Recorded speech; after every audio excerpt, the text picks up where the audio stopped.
darkest night, yet thought I knew the way.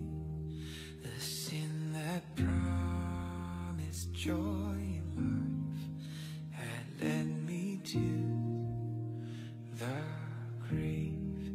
I had no hope that you would own a rebel to your will.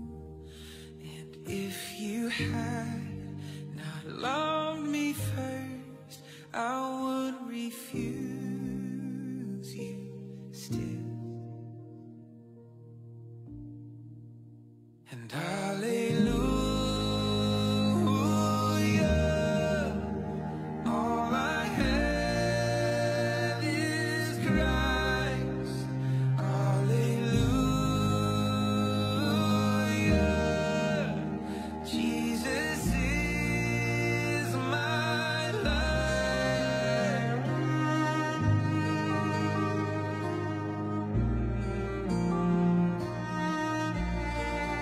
But as I ran, my help found me indifferent to the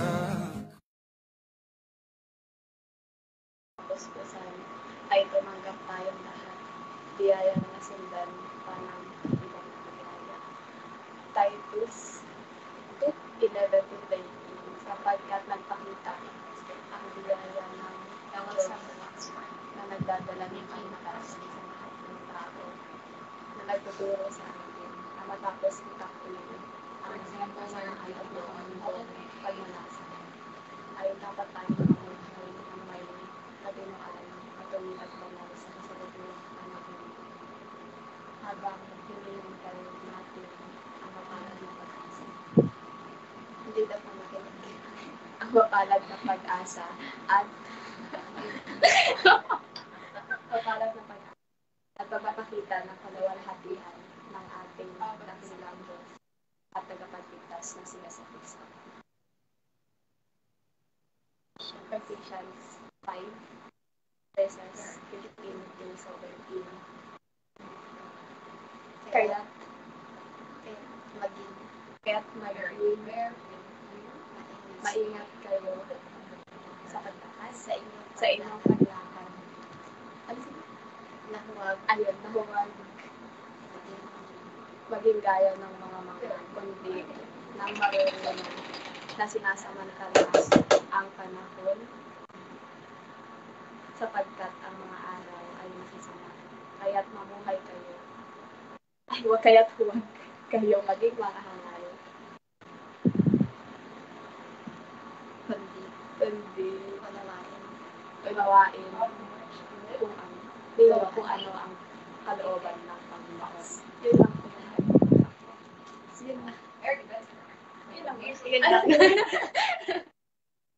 Okay. Sino pa po? Si Gab, memorize mo na, Gab? Sige. Ano yun? Titus. Hindi. Yung kahapon. Kahapon? Dalawa. Sapagkat nagpakita ang biyaya ng Diyos na nagbibigay ng na nagdadala ng kaligtasan sa lahat ng tao na nagtuturo sa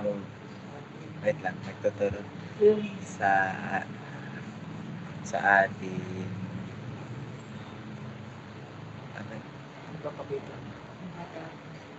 Na matapos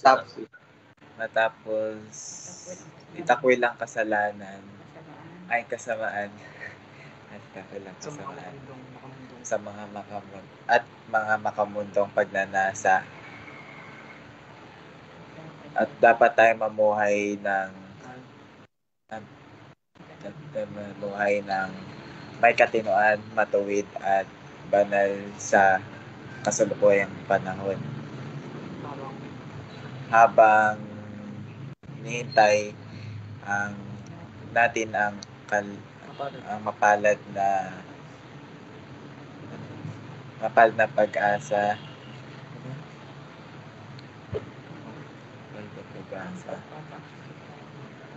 At pagpapakita.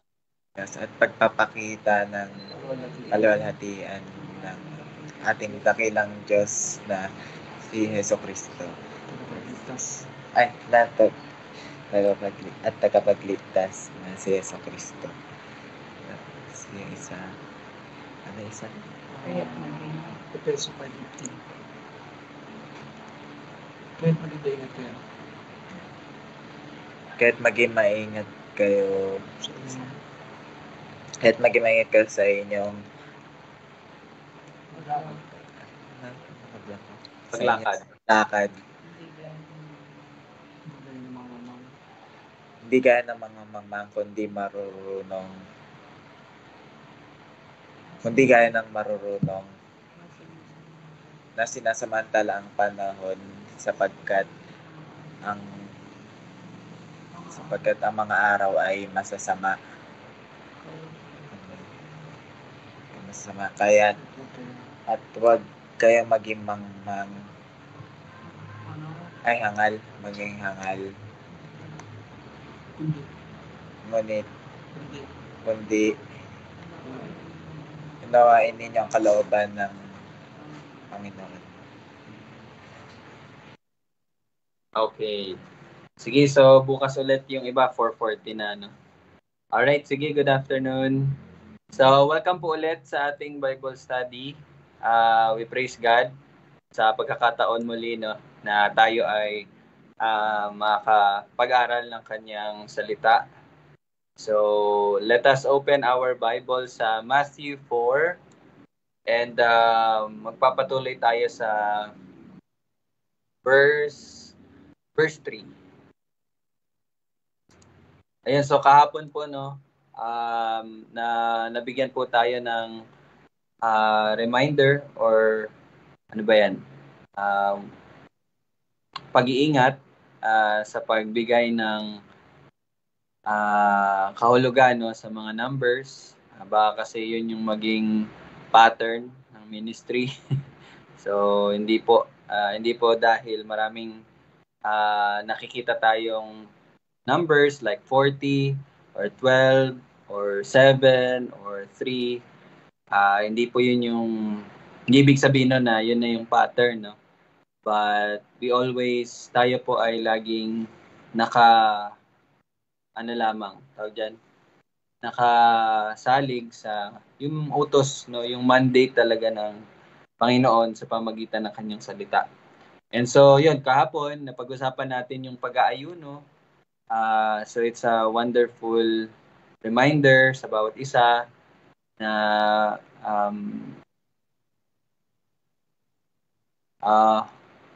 okay. So anyway, sorry. May nag-notify. So anyway, yun nga po, yung pag-aayuno is pwede natin yung gawin, no? Para ayun nga, ang purpose naman natin is to focus and to deepen our relationship by paglalim ng ating pagkilala sa Kanya through prayer and through His Word. So again, hindi po 40 days, no? Hindi 40 days. So, depende sa atin. Hindi lang din sa pagkain, but may maraming bagay na pwede po nating i-abstain yung sarili natin habang tayo po ay nag-aayuno. So, yun yung ating pag-usapan. And nakita din pala natin kahapon doon yung importance ng pag-aayuno sa kumbaga yung confront, no, ng Panginoong Hesus sa kasalanan sa tukso, in which yung nakita natin doon yung pagiging dependent ng Panginoong Hesus, no, sa Panginoong, sa Diyos Ama at sa Espiritu. Kaya na makita natin yung matagumpay na overcome, no, ng Panginoon sa mga tukso. So ngayon, pag-uusapan natin yung mga tatlong tukso na binanggit dito. Alright? So, in which lahat po tayo ay laging pinagdadaanan tong tatlong to. So, this is very common sa atin. No? So, let's go to verse 3. So, tingnan natin yung verse 3. So, dumating ang manunukso at sinabi sa kanya, kung ikaw ang anak ng Diyos, ipagutos mo na ang mga batong ito ay maging tinapay. And verse 4, ngunit siya'y sumagot, nasusulat, hindi sa tinapay lamang mabubuhay ang tao, kundi sa bawat salitang lumalabas sa bibig ng Diyos. So yan po ang salita ng Panginoon. Tayo po ay magpatuloy sa pananalangin. Let us pray. Panginoon namin, Diyos na hindi nagbabago, ikaw ay ikaw na nung una pa. At salamat Panginoon dahil sa pagbibigay ng karunungan sa pamagitan ng iyong Espiritu at kung kaya't kami ay nakakaunawa, nakakatanggap at nagagalak sa salita mo at sa mga bagay na nagmumula sa iyo, nagmumula sa sangkalangitan. Salamat Panginoon dahil ito'y biyaya mo at hindi ito sa aming mga gawa. At maraming salamat dahil ipinakita mo sa amin ang iyong pag-ibig. At sa salita mo na aming pag-aaralan ngayon, tunay nga na ang taong niligtas mo ay mabubuhay lamang, hindi lamang sa tinapay, kundi sa bawat salita na nagmumula sa iyo, O Diyos. Ikaw po ang patuloy na mag-ingat sa bawat isa sa pagbibigay sa amin ng puso na ang tanging hilig, ang tanging kagalakan ay ang iyong salita at mamuhay ayon nito. Salamat Panginoon, ito aming panalangin sa pangalan ni Jesus. Amen. Okay, so balikan natin yung verse 3. So although napag-usapan na natin to, so maganda na mag-review and maybe meron pa po tayong mga napag-aralan and so we can share it to one another. So ito yung sa sulat po no, ni Matthew, ito yung una na lumabas na temptation, okay, or tukso.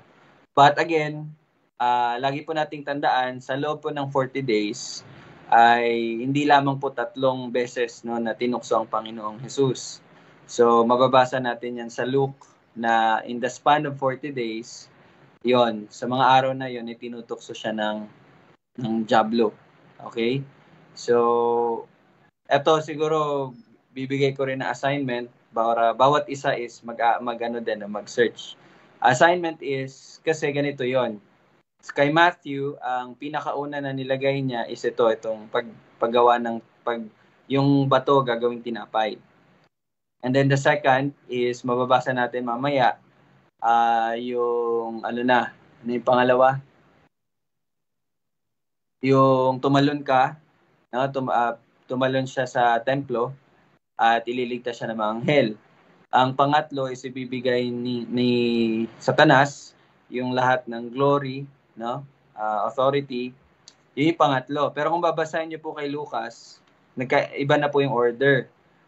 Yung pangalawa na is yung ibibigay lahat ng glory at ng authority, dominion and power.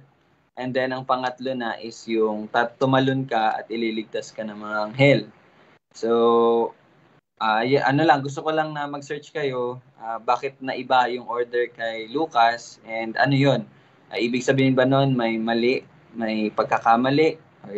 Anyway, wala naman talagang pagkakamali sa salita ng Panginoon. Pero gusto ko lang yung bawat isa na sana nyo din yun, no? I-search nyo din bakit magkaiba si Matthew at si Lucas ng order. Okay? So yun lang. Anyway, balik tayo. Discussion natin yan pag nasa Lucas na tayo.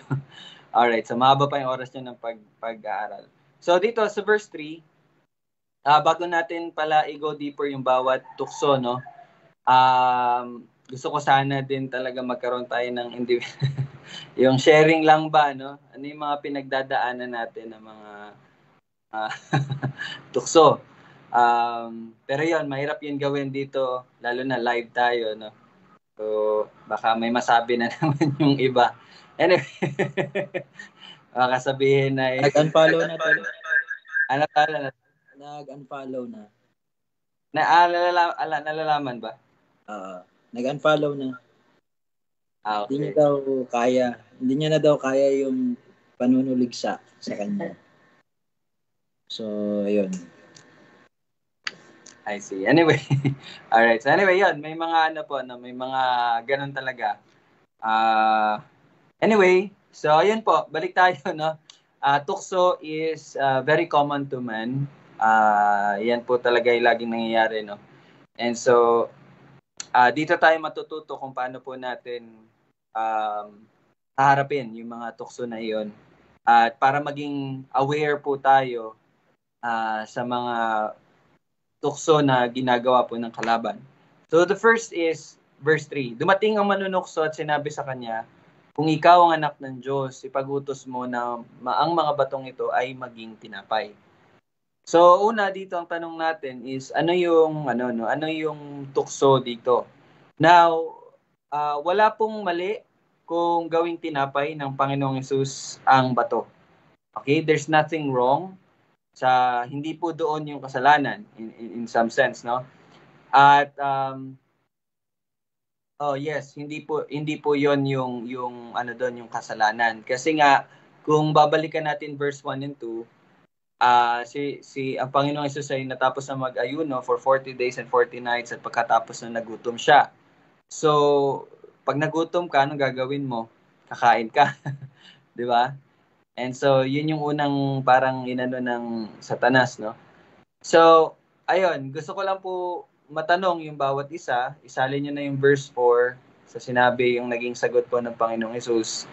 So, yun yung tanong na ano po yung ano dito? Ano po yung parang bakit siya naging tukso? And ano yung parang kasalanan na pwedeng magawa if nahulog siya sa tukso na ginawa ni Satanas, na sinabi niyang ipag-utos mo na ang mga batong ito ay maging tinapay. And then para po makatulong sa ating pagsagot, yung tingnan niyo po yung sinagot ng Panginoong Hesus, no? Hindi sa tinapay lamang nabubuhay ang tao, kundi sa bawat salitang lumalabas sa bibig ng Diyos. So with that, ano yung ano dito? Ano yung sin if ever po tayo ginawa niyang tinapay yung bato.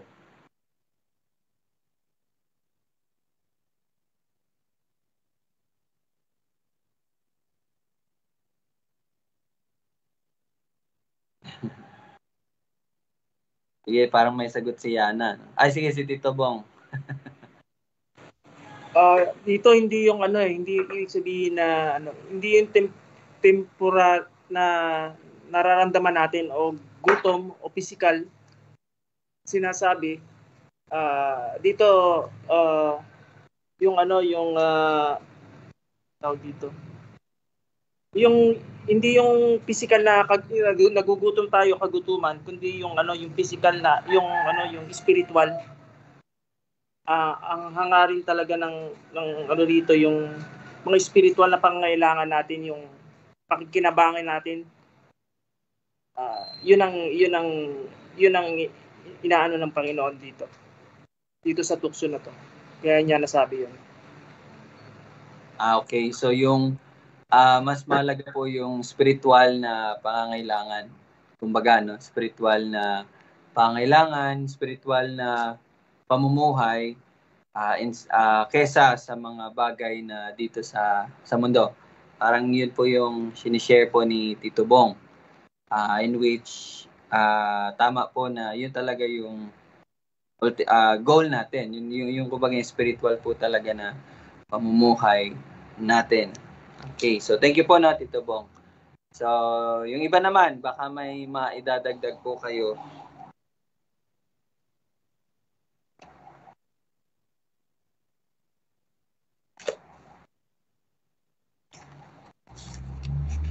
So, sige, habang nag-ano po tayo, no, bigyan ko lang po kayo ng karagdagang, parang tulong or guide.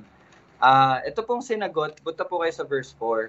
Sumagot po ang Panginoong Jesus, nasusulat, hindi sa tinapay lamang nabubuhay ang tao, kundi sa bawat salitang lumalabas sa bibig ng Diyos. Ito po ay kinote po ng Panginoong Jesus sa Deuteronomy chapter 8, verse 3. Okay? Deuteronomy chapter 8, verse 3. So, sabi po dyan, ikaw ay pinagpakumbaba niya ng ginutom kanya. So, ito pong time na ito is ang kinakausap dito is yung Israel, no? Ikaw ay pinagkumbaba niya ng ginutom kanya at pinakain ka niya ng mana na hindi mo nakilala. So, parang inaalala po dito is yung labas po ng mga Israelita mula sa Ehipto at nung nandun sila sa ilang, ito yung pinapaalala sa kanila. The Lord provided bread. Okay? Bread from heaven, yung tinatawag na mana, na hindi nakikilala ng iyong mga ninuno upang kanyang, tingnan niyo po yung parang purpose, upang kanyang, Deuteronomy 8:3, no?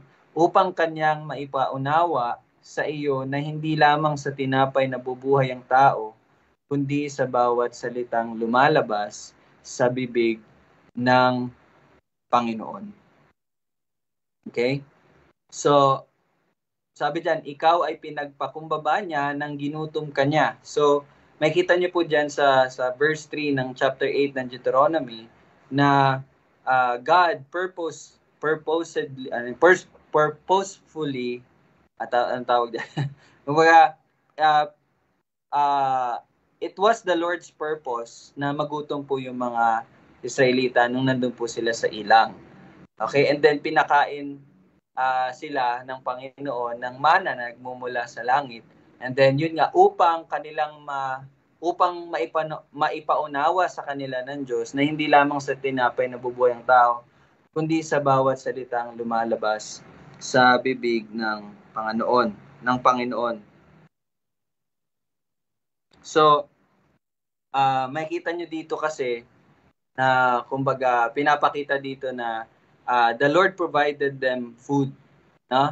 Hindi lang po pagkain, but dito rin sa verse 4, ang iyong suot ay hindi na luma, hindi na maga ang iyong paa sa loob ng 40 taon. Okay? So, pinapakita po dyan na kumbaga, ang Panginoon talaga yung nag-ingat sa kanila. Yes, meron silang physical need sa pagkain, pati sa kanilang pananamit. Pero sabi dyan, no, hindi na luma yung suot nyo, hindi na maga yung paa nyo, kasi the Lord kept them. Kumbaga, iningatan sila ng Panginoon. At bakit yun pinrovide ng Panginoon? Kasi nga, di ba, sa ilang, wala silang pagkukunan ng pagkain, pero pinakita ng Panginoon na binigyan sila ng pagkain. For what purpose? Yun nga, verse 3, upang maunawaan nila na hindi lang yun yung, kumbaga, kailangan nila. And so, ang kailangan nila is ang bawat salitang lumalabas sa bibig ng Panginoon, na kung may ko-connect natin sa Matthew 6:33, seek first the kingdom of God and His righteousness, and all these things will be given unto you as well. So, ibig sabihin, kumbaga, dapat ang maging focus ng bawat mananampalataya is seeking God's kingdom and His righteousness. Hindi yung ang ating focus is on the things na kailangan natin in this physical and dito sa mundong ito, but yun nga, kung ano po yung kalooban ng Panginoon. So yan, binibigyan ko po kayo ng parang overview sa sagot po ng Panginoong Jesus para matulungan po tayo to understand anong nangyayari dito sa unang pagtutukso. Anyone?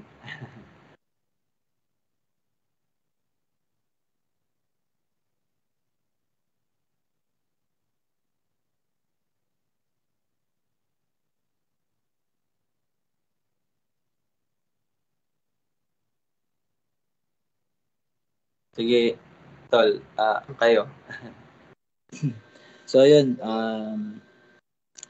Hindi ko alam bakit hindi tayo makasagot. Siguro, nagiging maingat na tayo sa pag-interpret. Ayaw nating magbigay ng nuance sa salita ng Diyos na hindi naman niya sinabi. So, huwag kayong kabahan na ganyan tayo ngayon, yung alam niyo yun, yung magtatanong, yung facilitator, tapos hindi agad makakasagot yung congregation. Actually, pagpapakita yan ng reverence sa salita ng Diyos. Ayaw nating bigyan ng anything na hindi naman sinasabi ng Diyos. Lagi talaga turo sa atin na lahat ng sinabi ng Diyos sa kanyang salita, sa Biblia, ay salita niya. Sabihin, ito talaga ay salita niya. And ayaw nating magbigay ng salita sa bibig ng Diyos. Yun po yung pinaka-essence ng Sola Scriptura. Na hindi po mauunawaan ng kahit na sino man ayon lamang sa kanyang sariling pagbibigay ng, alam niyo yun, yung tayo po ay namumuhay sa mundo na mas pinahalagahan ang ministeryo ng tao kaysa sa kailangang pagministeryohan or pagsilbihan. Okay? Kaya nga po, kung ang mundo ay tutuligsa sa atin, hindi po yung ministeryo na ginagawa natin ang kanyang tutuligsain, kundi yung tao sa loob or sa likod ng lahat ng ito o sa taas ng lahat ng ito. At yun ang Panginoon. So kung meron mang isang simbahan na magsasabi ng tungkol sa ministeryo at ito ay kinikriticize, makikita mo yung centerpiece ng simbahan na yun. It is not the gospel, it is not the word, kundi it is yung work of man. Okay? Work of man. So, naisingit ko lamang po yun kasi importante po talaga na sa natin, kumbaga, pag-uumpisa natin, dapat maging, alam niyo yun, yung pundasyon natin sa gospel, sa pag-unawa ng salita ng Panginoon, on point sa salita ng Diyos. Okay? So, yun lamang. Yung konteksto nun, hindi ko sasabihin, no? Hindi ko sasabihin sa yung session natin. Pero yun, about sa naging tugon ng ating Panginoon dun sa temptation ng kalaban. So, ang isa po sa source to talaga ng temptation, una yung sariling laman na makasalanan. At wala po ang Panginoon ng makasalanang laman. Kaya, hindi po yun ang pinagmumulan ng temptation. So, ang pinagmumulan ng temptation dito sa text na binabasa natin ay yung kalaban, si Satan. So, si Satan, kung ating titingnan yung Biblia tungkol kay Satan, siya ay fallen angel. And the reason why he is fallen, kasi kahit na nabasa niya na yung buong Biblia, okay? Muli, ibabalik ko lang doon sa yung magko-comment, no? Kanina nilinaw pa nga niya, na para daw yun sa kanyang congregation. No? Yung pastor na nagsabi noon, para daw yun sa kanyang congregation. So, kung para pala yun sa congregation niya, so yung sinasabi niya doon, it is not a form of discipline, it is accusation. Okay? Kasi yun yung pinaka doon kasi alam niyo yun, Yun talaga yung scheme ng kalaban. It accuses you. No? It twists the word of God. No? So, yun po yun. Kaya maging maingat po talaga tayo sa salita ng Diyos. So, ayun, tol, ito yung nakikita ko talaga. Though, no, minsan parang na-impatient siguro tayo. Bakit wala man lang mag-share? No? Para sa akin, ang nakikita ko dito, nagiging, alam mo yun, hindi na yung sarili natin yung binibigyan natin ng itinataas kundi yung dahil may high view tayo sa scripture, ayaw nating magbigay ng salita sa bibig ng Diyos. Okay? So, base sa sinabi ng Panginoong Jesucristo, hindi lamang sa tinapay nabubuhay ang tao, kundi sa bawat salitang lumalabas sa bibig ng Diyos. Ibig sabihin, tama nga yung sinabi ni Rael, walang mali kung kakain ng Panginoong Jesucristo. Okay? Kasi hindi naman mali. Saan nyo ba nabasa sa scriptures na bawal kumain? Okay? Kumakain tayo para i-sustain yung life natin. No? Even sa Garden of Eden, yung hindi pa fallen yung man, ano yung binigay ng Panginoon kay Adam and Eve? Pagkain po. So wala talagang masama sa pagkain. Ang masama dito at nagiging kasalanan dito ay yung para sa ito ang nakita ko talaga ngayon in light of those na binanggit tungkol dun sa Deuteronomy about sa Israel, about sa Exodus, yung pagkain nila ng manna from heaven. Ang nakita ko dito is yung hindi pala ito nakakalugod sa Panginoon at kasalanan sa Kanya kapag hindi sa Kanya tayo nakatuon sa ating mga gagawin. Okay? Kumbaga kung hindi naman siya, yes, pwedeng alam niyo yun, meron kasi tayong tinatawag na civic Yung we are civic. Alam niyo yun, yung civilian, yung alam niyo yun, yung hindi masama, hindi tayo naglilittering, no? Hindi tayo nagja-jaywalking. That is civic. Walang masama doon. Pero hindi rin yun obedience. Hindi yun obedience, no? Kaya nga po, morality is not obedience. Kaya kung meron man na simbahan, siguro ito ang hindi niya nauunawaan. Kaya sinasabi niya, puro na lang negatibo yung ginagawa nyo, no? Lahat na lang ng nilalagay, pinopost ko ay minamasama niyo. Well, hindi iyon ang punto noon, no? Hindi natin minamasama yung maling sinasabi nila, no? O kung tama man yung sinasabi nila at mali yung kanilang pinaninindigan, yung gospel, yun yung gusto nating itaguyod sa kanila, no? Though hindi tayo ang gumagawa noon, pero binigyan rin tayo ng ministeryo. Diba? Sabi niya, mag-focus kayo sa ministeryo. Yun yung i-accuse sa atin. Focus na lang kayo sa ministeryo without even focusing dun sa sinasabi niya. The ministry, yung nabinigay sa atin is the ministry of reconciliation. At paano tayo nare-reconcile? It is through Jesus Christ, in Christ alone, as in accordance with the Word of God alone. So, ibig sabihin, sa salita lamang ng Diyos. And anything that is not Scripture, yun po ang inaano natin. Pwede lang yan makapagbigay ng legalism sa isang simbahan. Okay? Kasi hindi naman yun Hindi naman dyan tinutuon ng Diyos Bakit dyan mo tinutuon? Ibig sabihin, may iba kang ministry. No? So, again, hindi masama ang ministeryo. Pero hindi rin ito mabuti kung ito ay hindi naman ministeryo para sa Diyos. Okay? And again, no one can, alam niyo yun, kahapon napag-usapan niyo yung yung about sa yung mga numerology na maraming ministeryo din na naligaw dahil sa maling pag-interpret ng salita ng Diyos.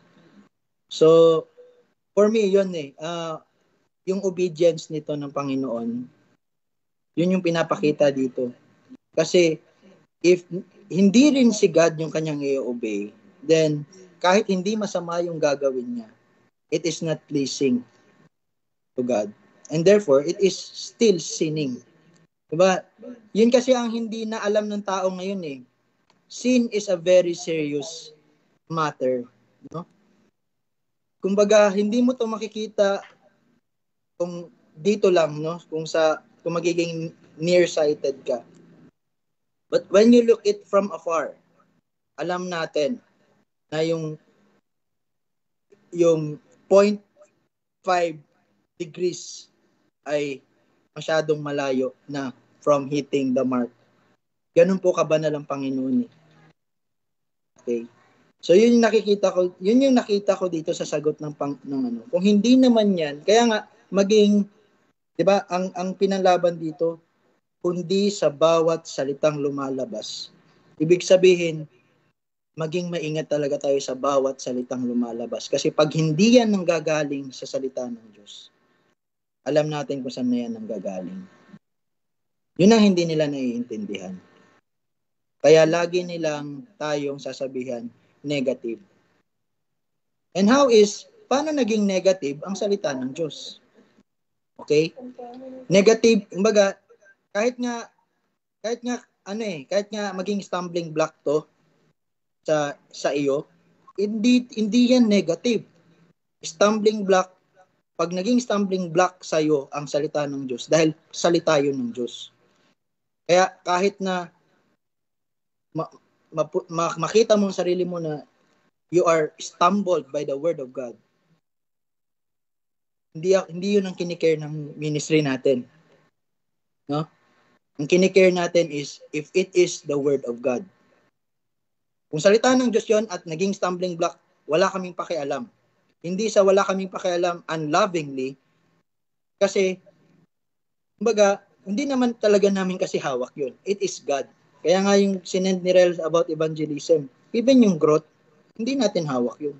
Diba sabi nga ni John MacArthur, di matulog tayo. Kasi hindi naman tayo ang, di ba? Kaya, yun, wag tayong panghinaan. Pagkos ingatan natin yung ipinunla sa atin na seed ng Panginoon.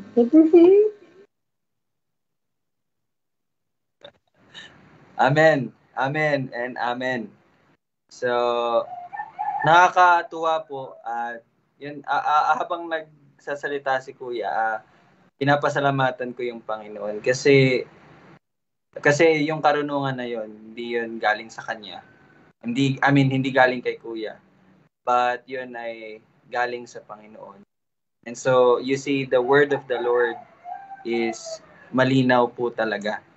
Okay, so, actually, tama po yung sinabi na shinare po ni Kuya. Ang kasalanan po dito actually sa unang tagpo nito is hindi sa pagkain, but sa pagsunod. It's either sa sinabi, kung ito ba'y sinabi ng Panginoon or hindi.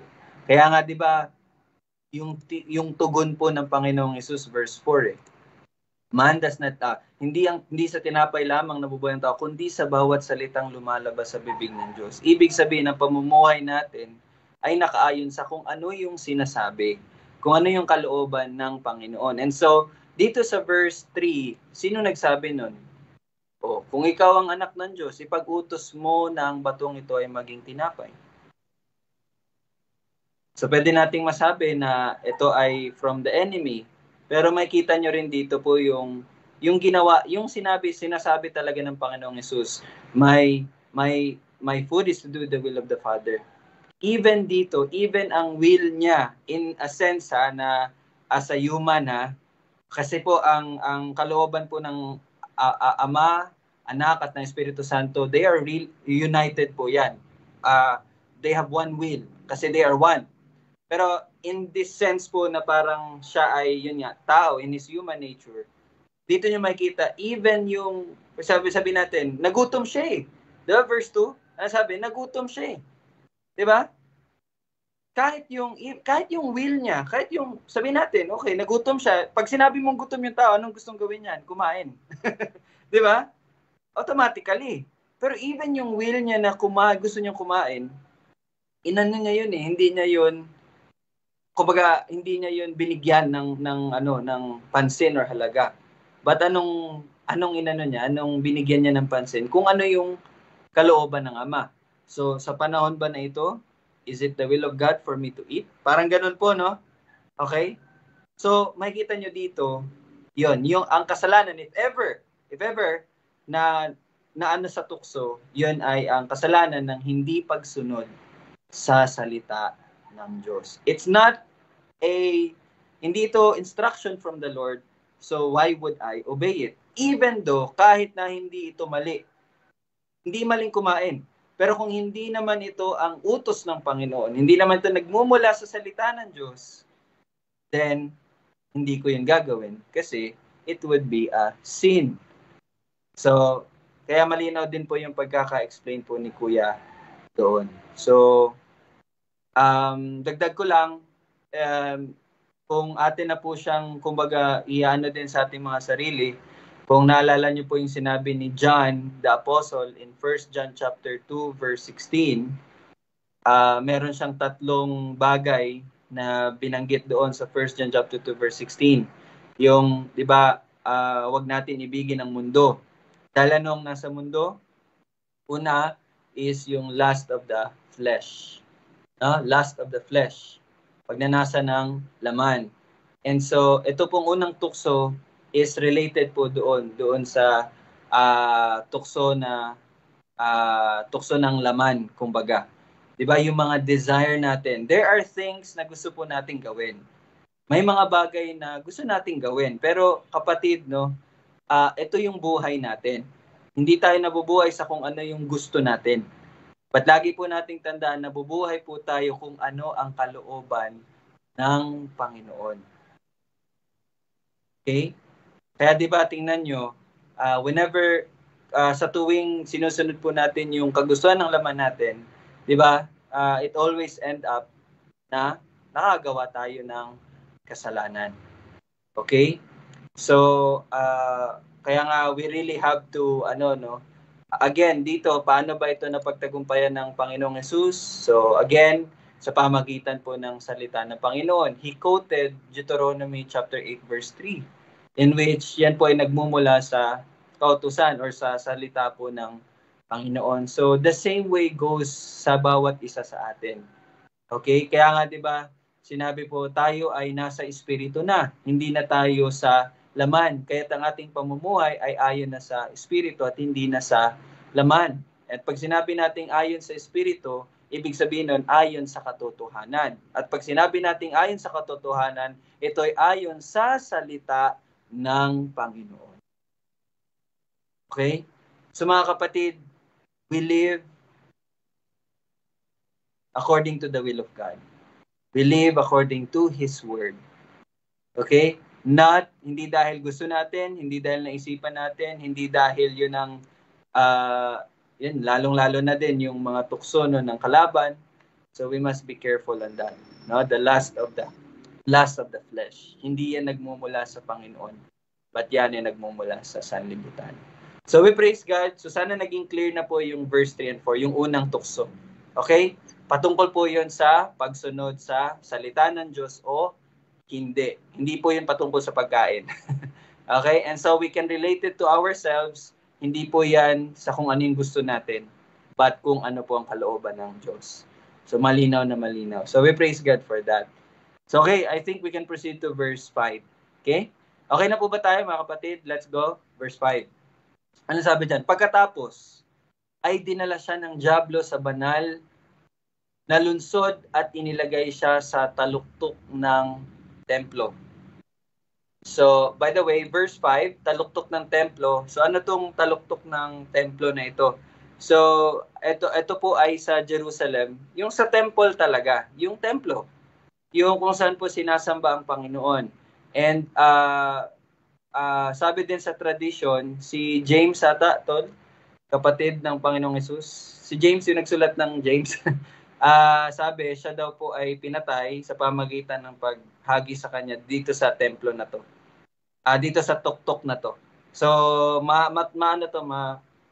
Mataas talaga. Okay? So, ito na yung second na scenario. Okay, inilagay siya sa taluktok ng templo. Now, verse 6, punta tayo sa verse 6, at sinabi sa kanya, kung ikaw ang anak ng Diyos, magpatihulog ka, sapagkat nasusulat, siya'y mag-uutos sa kanyang mga anghel tungkol sa iyo, at aalalayan ka ng kanilang mga kamay, baka masaktan ng iyong paa sa isang bato. Okay, so ito na naman yung ano natin, ano na namang kasalanan yung pwedeng ano dito, no? Ano yung, hindi pwede, but ano yung kasalanan dito naman, if ever natukso. But bago po yan, gusto ko lang po humingi ng tulong sa inyo. Saan po galing, no, yung sinabi nung Diablo? To, gusto ko lang po i-ano kayo din. Saan galing yung sinabi ng Diablo? Kasi sabi niya sapagkat nasusulat So pag sinabi mong sapagkat nasusulat, it's from the writings or the scriptures, 'di ba? So, 'yun lang para magkaroon tayo ng participation din. Saan galing itong sinabi ng Diablo? And that will help us learn kung ano po yung sinasabi dito. So, saan po? Sino po makakasagot? Saan galing to?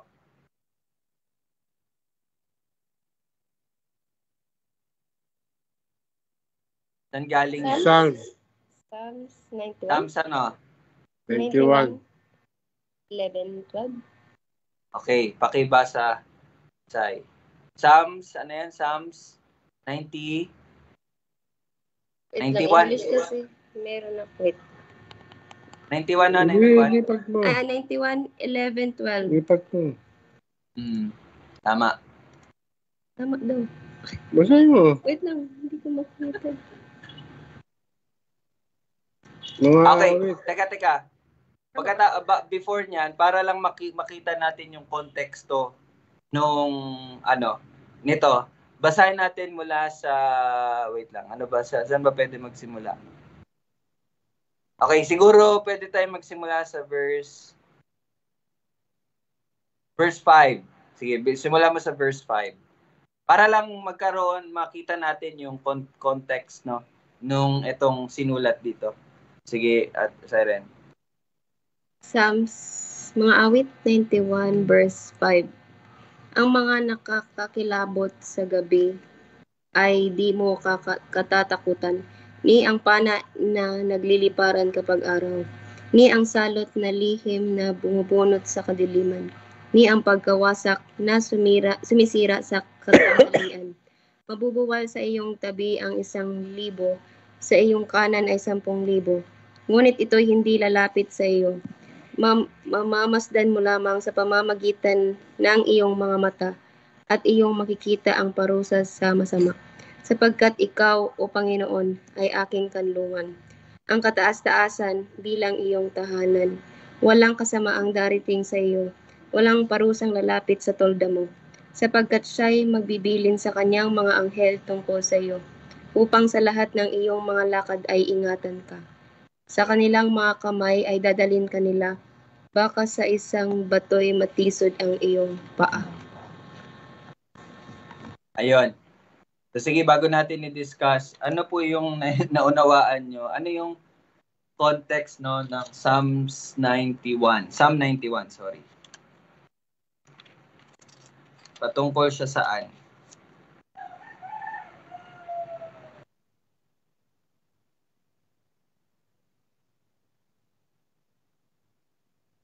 Actually, mas maganda kung basahin mula sa verse 1 para maano talaga.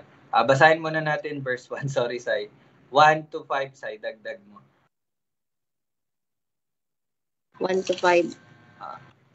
Siyang naninirahan sa tirahan ng kataas-taasan ay mananatili sa lihim ng makapangyarihan.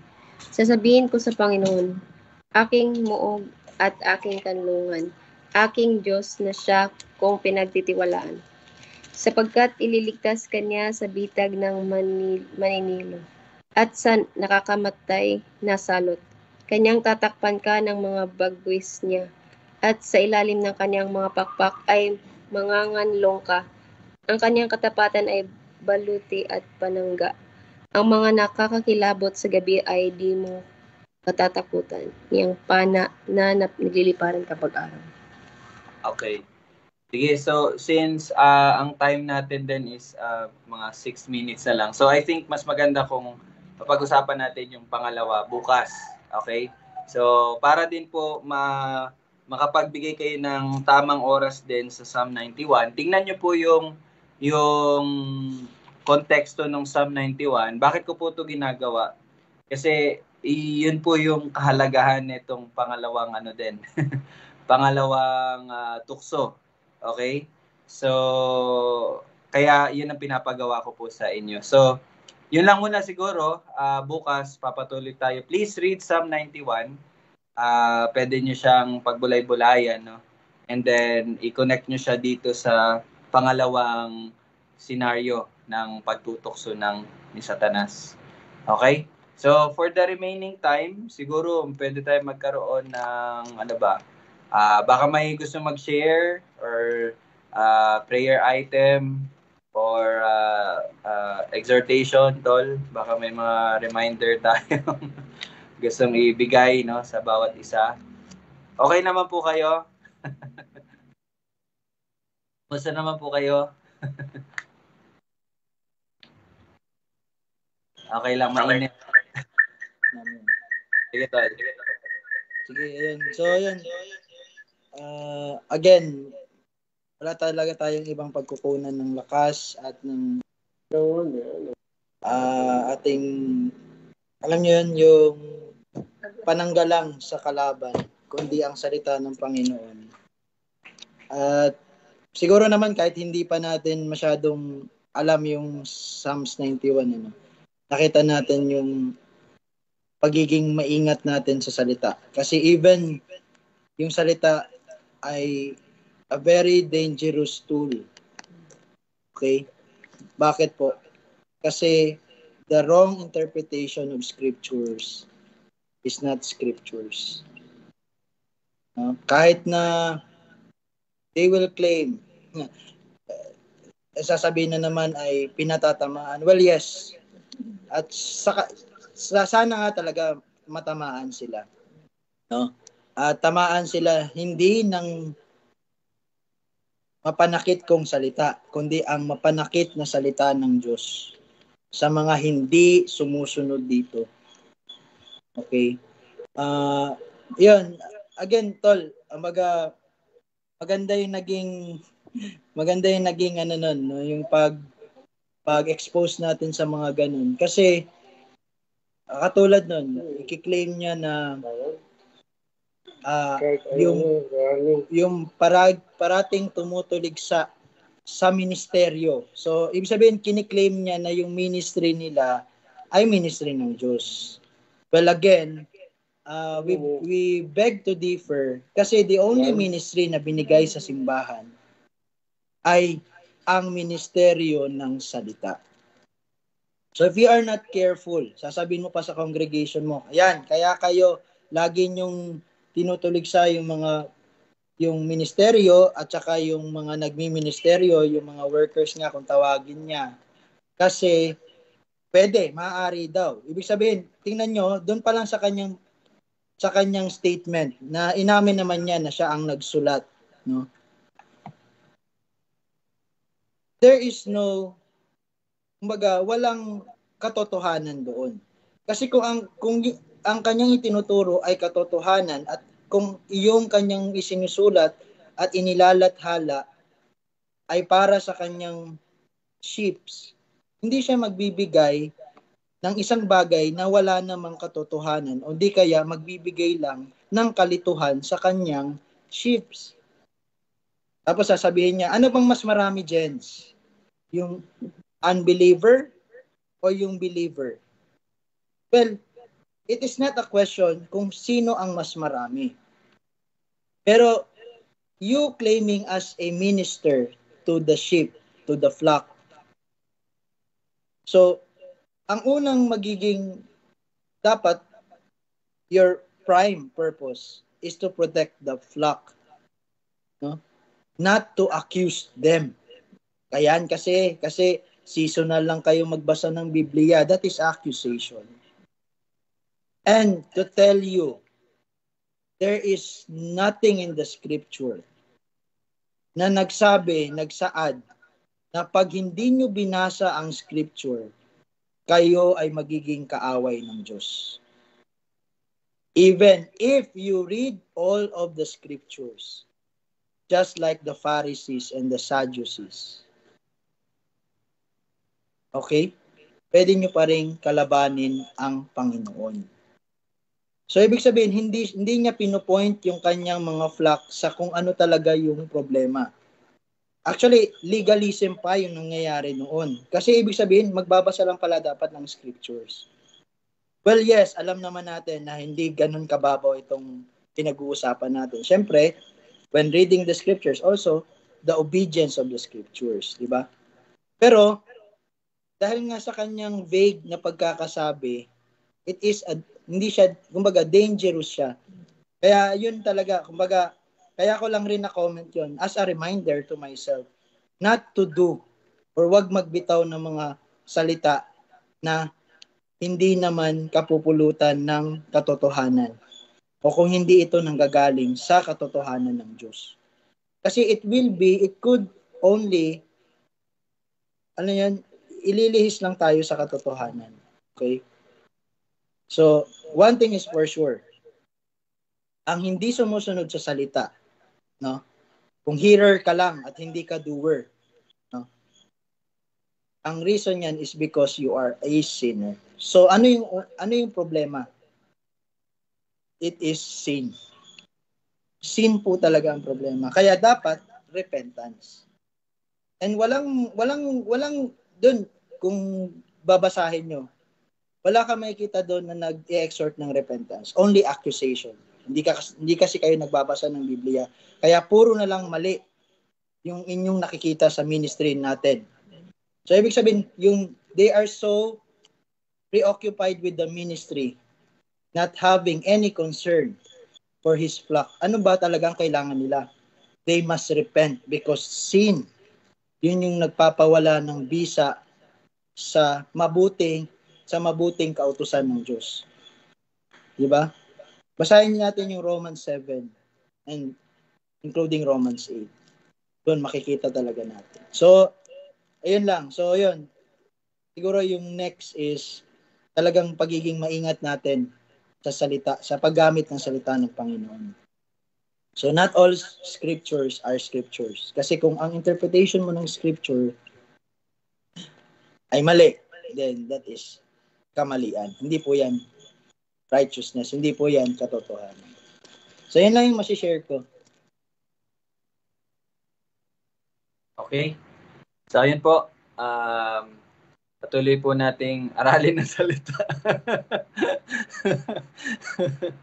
Okay. Patuloy lang talaga tayong mag-cling, no? Sa, yun, ginawa po ng Panginoong Jesus sa atin. And so, we praise God kasi we have this understanding, no? And ayun, may bago tayong puso.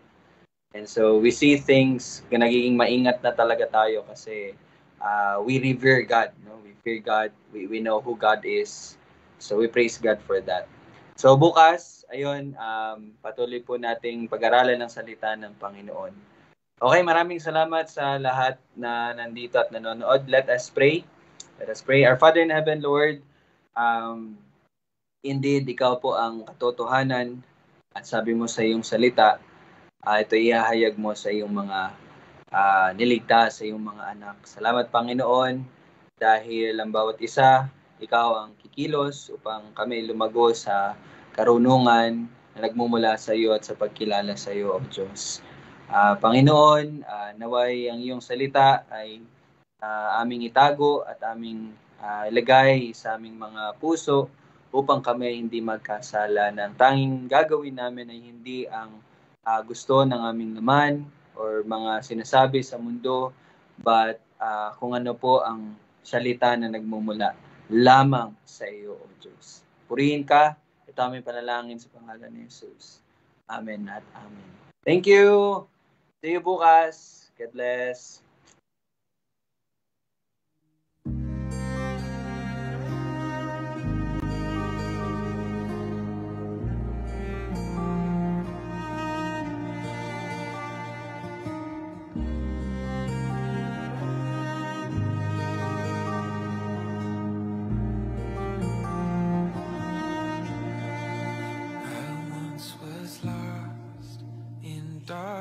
sleepless nights, yet thought I knew the way.